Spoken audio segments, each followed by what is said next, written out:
Hey guys, how you doing? Hope everyone's healthy. My name's Ali. Welcome to my channel, Art of Man's Life. Part of my life is messing with Lego. Anyway, for this video and continuing my video on tips, I thought I'd share my ideas on how to construct a Lego city and some tips around that. I think a lot of people now who are getting into Lego, and especially getting into Lego modular buildings and Lego in general, have this always have this dream and passion to create their own city out of Lego. I mean, when I first got into Lego a few years back, I was absolutely obsessed with making my own little city that I could create my own perfect life in. But I remember I was doing so much research and how to do it and what to do, and it became a bit of a headache, and taking the fun out of it. So I thought maybe I can share some of the stuff that I abide by, some of the rules that I have, and hopefully that can help you. So let's crack on to number one.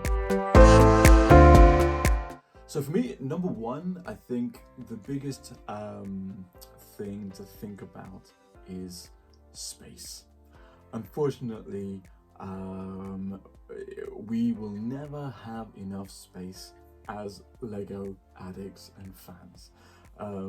But ultimately, space is finite, depending on where we're living and how we're living and what we have available. So I was really lucky and gracious to use my home office as my Lego kind of room as well, and I just have enough space, or what I was allowed to have, 2 tables worth to create my city. But when I went through it and tried to understand what I wanted to do, I think the thing to remember is space is premium.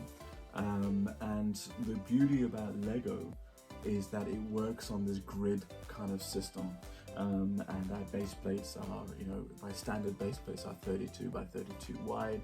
A lot of modular buildings that get officially released are on that size as well.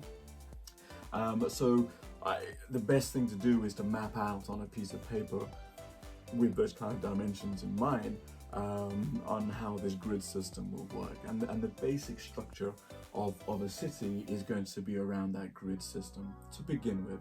I know many advanced cities move away slightly from there, and with the train tracks as well, and they're also adding height to their city landscapes with additional tables. That's something advanced I'm hopefully going to get into later. But I think to begin with, first is, okay, we have a footprint, we can figure out how many base plates we can put into there, and then we can start constructing what we want to have on there. And then again, with that space is premium kind of mindset, then you'll have a fair idea, okay, how much space do I really have? And then you can have the fun part of what do you want in my city? Do you want to have a beach, a theme park, or neighborhoods, or an airport, all those kind of things. And then you can have a fair idea how much space that's going to take up, and how much space, more importantly, you're left with. Because when you look at my city, so far I still got a lot of empty space, and I purposely made it like that. And my theme is more around neighborhoods. I decided against having a theme park. That's going to be my son's room on a separate table. No beaches, no water things happening. Ninjago City isn't actually on my city. That's somewhere separate at the moment as a display. So I had to be really conservative. At the moment, I'm focusing on creating just neighborhoods, trendy hipster neighborhoods, fancy neighborhoods, and some open space as well for some gardens. So I think understanding, okay, how much space you have using the grid system, and then what themes you want to have within your city is really going to go a long way for the planning stage to help you construct the city. Creating stories, creating scenes is probably the most fun part of having and making a Lego city. What we usually do with me and my son, I usually help construct a lot of the buildings, but then when I leave all the scene creating and stories to him. Additionally, I'm creating this whole epic movie kind of thing happening within my city. But that's the actual fun part for me. And I think any building that you're creating or any kind of city area that you're doing, be it whatever feature you're doing, be it theme park, beach, waterfront, whatever, I think trying to incorporate a story behind each of it is for me is probably the most fun part. But also for people who want to come and see the city, people love stories. People love to see scenes. People love to see not just a building, but what's happening there next to it. And what's that minifigure doing? What's he looking at? Why is he smiling? Or why is he upset?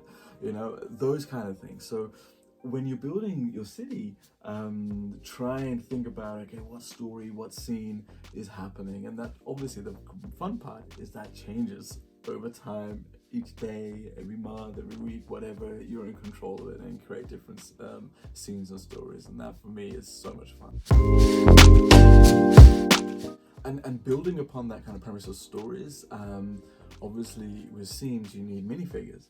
And one thing I try to do with all my things is to be really inclusive. So I've included mini dolls from all the Lego Friends and Disney kind of things, Minecraft characters, which my son loves, superheroes, supervillains, as well as your standard, minifigures, that come through. So I have a great mix of things.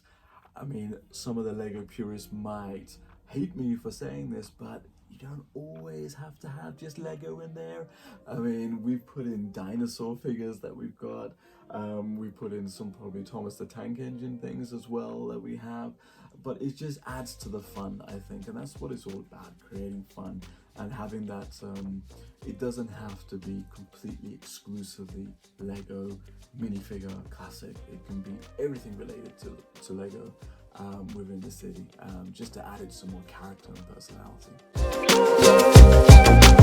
When building cities and buildings, what I've kind of seen in the community a lot, and some of the Facebook groups I'm on, a lot of the buildings I've been looking at Rebrickable, the colors are very dull. Is your typical grey or different variations of grey. Me, I think adding color can go such a long way. I've added color. One of my hallmarks in terms of the buildings, my custom buildings that I make, I always inject some kind of color into it, some kind of bright color, just to give it some contrast to the landscape. And when someone comes, they go, oh wow, look at that color, because I think it just adds a lot of character and personality. So think about different colors, not just on the buildings, but also on the sidewalks, the cars and the minifigures, everything. Let's add some color. I think color brings a lot of joy to the eye. And for the last point, and I think this is probably the most important one, it is your city. It is for you. You are creating this because of your passion, your likes, what you like. So make it about what you want. I've seen so many different city layouts, on Instagram, Facebook, YouTube, and after a while, they seem quite similar. And you're very tempted to kind of follow that same kind of pattern of having these set things in your city, and I think that takes it away. And I think this is where kids come really handy. I mean, not just handy, I mean, they're great as well. But the kids add such innocent ideas, but such great ideas. Half of this stuff I got from my son, because I discussed with him. I said, what do you think of this? He goes, no, you should put that in, put this in. That doesn't make more fun. Great. And I think we're kind of tempted naturally as adults to to make it as realistic as possible, or it has to be like this, has to be like that, because I've seen another video like this, but I really think, do it for you. This is our passion. We came into this from whatever source, however we came into it. And I think the greatest disservice you can do is not make it your own. Make it your own. It's your city. Enjoy it. That's my rule anyway. So I hope you enjoyed that. In terms of tips, I mean, not very technical, very fluffy. Please share, your ideas of how you create your city and some of your thought processes. That'd be awesome to hear. Please like, share, subscribe, the usual, and let me know your comments more than anything. That's what I really want to hear. For now, take care, stay healthy, peace and love.